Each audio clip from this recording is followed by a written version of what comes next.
तो उत्तर प्रदेश के मुख्यमंत्री योगी आदित्यनाथ बोले हैं और बोले हैं, अलग अलग मुद्दों पर बोले हैं। उन मुद्दों पर बोले हैं जिन पर रार होना तय थी। करीब करीब वो भी राजनीति को बेहतर तरीके से समझते हैं और शायद उन्हें एहसास था कि जिन मुद्दों पर वो बोल रहे हैं उन पर एक हलचल होनी स्वाभाविक है। मेरे साथ खास मेहमान मेरे साथ जुड़ गए हैं इस वक्त। राकेश त्रिपाठी, प्रवक्ता बीजेपी, मेरे साथ जुड़ गए हैं। अनिल शर्मा, प्रवक्ता कांग्रेस, मेरे साथ जुड़ गए हैं। कपीश श्रीवास्तव, प्रवक्ता समाजवादी पार्टी, मेरे साथ जुड़ गए हैं। हेमंत तिवारी, वरिष्ठ पत्रकार, संजीव उनियाल, राजनीतिक विश्लेषक के तौर पर मेरे साथ जुड़ गए हैं। सबसे पहले राकेश त्रिपाठी भाई, आपका रुख करते हुए, योगी आदित्यनाथ जी उत्तर प्रदेश के मुख्यमंत्री हैं और एक ऐसे पॉलिटिशियन हैं जिन्होंने उत्तर प्रदेश की सत्ता को, उत्तर प्रदेश की राजनीति को बहुत ज्यादा करीबी से, नजदीकी से देखा हुआ है।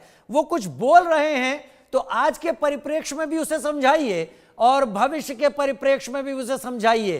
क्या वो कोई इशारा दे रहे हैं राकेश त्रिपाठी? योगी आदित्यनाथ जी एक बेबाक वक्ता है। वो किसी भी मसले पर लाग लपेट नहीं करते हैं, बेलाग बोलते हैं।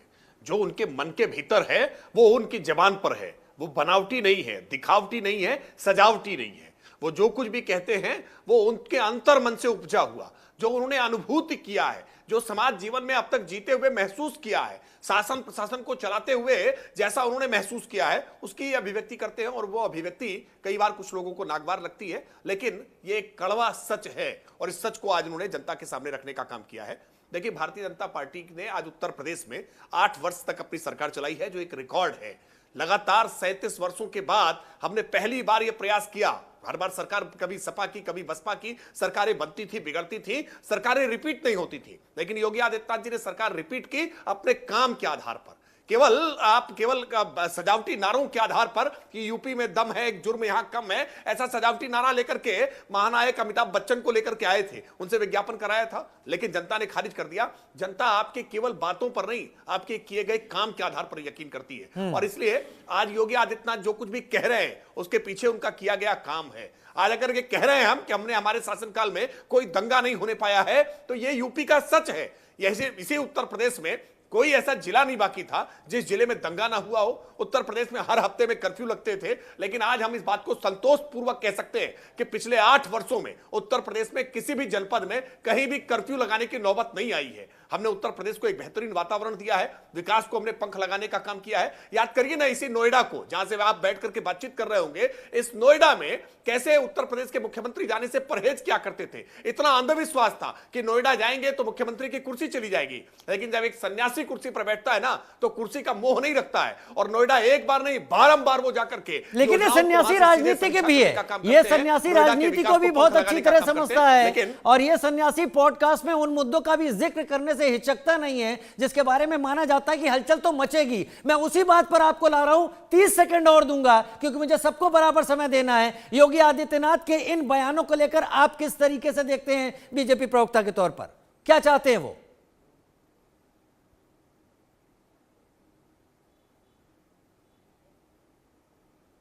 राकेश भाई,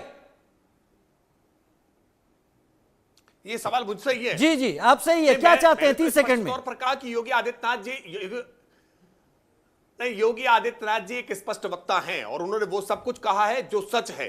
उन्होंने कोई भी एक ऐसी बात नहीं कही है जो सच नहीं है। क्या यह सच नहीं है कि बांग्लादेश में किस प्रकार से हिंदुओं को प्रताड़ित होना पड़ा है? क्या यह सच नहीं है कि पाकिस्तान के भीतर जहां पर हिंदू अल्पसंख्यक हुए वहां उनके साथ कितने अत्याचार हुए हैं? क्या यह सच नहीं है कि कश्मीर के भीतर हिंदू अल्पसंख्यक हुए तो उनके साथ कितने अत्याचार हुए हैं? और क्या यह सच नहीं है कि उत्तर प्रदेश के संभल में जहां हिंदू अल्पसंख्यक हुए वहां पर हिंदुओं के साथ कितना नरसंहार हुआ, उनको पलायन के लिए मजबूर होना पड़ा? कमोबेश पश्चिमी उत्तर प्रदेश के कई जिले आज इस बात की बन गई हैं कि जहां जहां पर हिंदुओं की संख्या कम हुई है वहां पर हिंदुओं का जीवन सुरक्षित हुआ है। और इस कड़वी सच्चाई को अगर उन्होंने कहा है तो जिसको डिबेट करना है वो डेटा के आधार पर डिबेट कर ले। ठीक है, आप इंतजार कीजिए। ठीक है, आंखें मूंदने से अंधेरा नहीं ठीक है, आप इंतजार कीजिए। डेटा की गठरी लेकर अगर डिस्कशन होने लगे तो उसके लिए हमें बहुत लंबा समय रखना पड़ेगा। कपीश भाई, मैं आपके पास आ रहा हूं सीधे।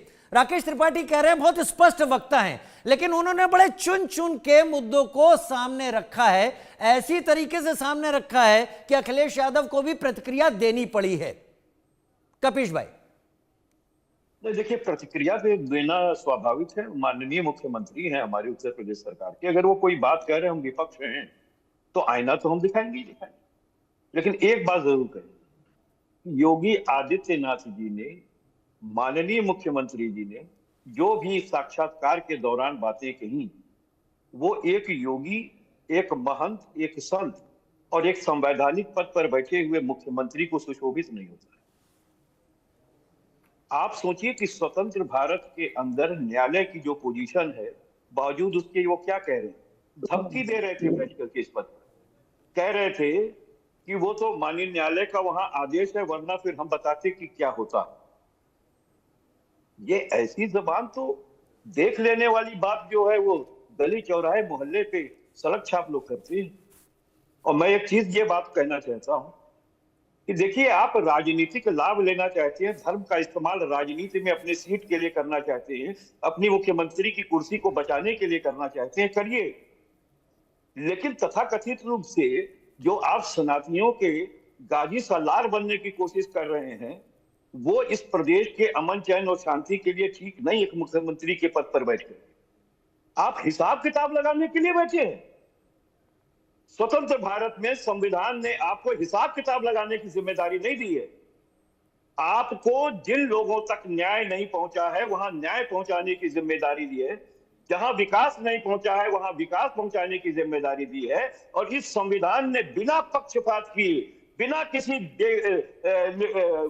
अनदेखा किए, प्रत्येक धर्म, जाति, भाषा को एक बराबर सम्मान देने की बात कही है। लेकिन आप तो देख लेने की बात करते हैं। और आप क्या कहते हैं कि अभी आपको बहुत कुछ ढूंढना है। इतिहासकार हैं क्या? क्या क्या ढूंढेंगे आप? इतिहास की किताबों से कभी वास्ता दो चार हुए हैं? कहां क्या ढूंढना चाहते हैं? हम तो कहते हैं कि भारतीय जनता पार्टी एक लिस्ट बना ले कि कहां कहां उसे जो है वो मंदिर ढूंढने हैं। ढूंढ लीजिए। आपकी सरकार है और सरकार होने के बाद आप बहुमत में हैं, बना लीजिए एक कानून, खत्म कीजिए बवाल। और दूसरी ये कि अगर आपको इतिहास से वर्तमान समय में रिवेंज लेना है, क्योंकि आप जब कहते हैं कि हम हिसाब किताब करेंगे, तो हिसाब किताब तो बदले में किया जाता है। और बदला आप राजतंत्र का लोकतंत्र में लेना चाहती है। जनता क्या चाहती है? गले मुर्दे उखाड़ना चाहती है, या जनता चाहती है कि हमारे भविष्य के लिए यह सरकार काम करे? बहुत दुख की बात है कि योगी आदित्यनाथ जी ने अपने कामों पर कोई बात नहीं की। सिर्फ हिंदू और मुसलमान करने के लिए उन्होंने तमाम तरीके से जो तीव्र बाण छोड़े जाने चाहिए वो छोड़ रहे थे, जो इस उत्तर प्रदेश को पतनमुख कर रहा था, ना कि विकास की ओर। तो आदरणीय राकेश तिवारी जी ने जिन जगहों की बात की कि बांग्लादेश के अंदर अल्पसंख्यक हिंदू है, उसके साथ क्या हो रहा है, कश्मीर के अंदर क्या हो रहा है, पाकिस्तान के अंदर क्या हो रहा है, कांग्रेस की सरकार चल रही है कि यूपीए की सरकार चल रही है? सिखाइए ना बांग्लादेश में जाकर के सबक। अपने हिंदू भाइयों की जब रक्षा करने का समय आया तो खंका रहे हैं आप। आपको जवाब देना चाहिए था। उस समय आप बांग्लादेश में हिंदुओं का नरसंहार हो रहा था और आप बैठ करके यहां पर चाय पी रहे थे और जंगल सफारी कर रहे थे। आपको उस समय नहीं सूझा कि हमारी हिंदू, हमारे सनातन परंपरा को खतरा पैदा किया जा रहा है बगल के मुल्क में? तो उस समय आपने क्यों नहीं किया? ठीक है कपिश भाई, मैं सबको एक एक करके एट लेंथ वक्त दूंगा। मेरे साथ इस वक्त अनिल शर्मा जी भी प्रवक्ता कांग्रेस से जुड़े हुए हैं।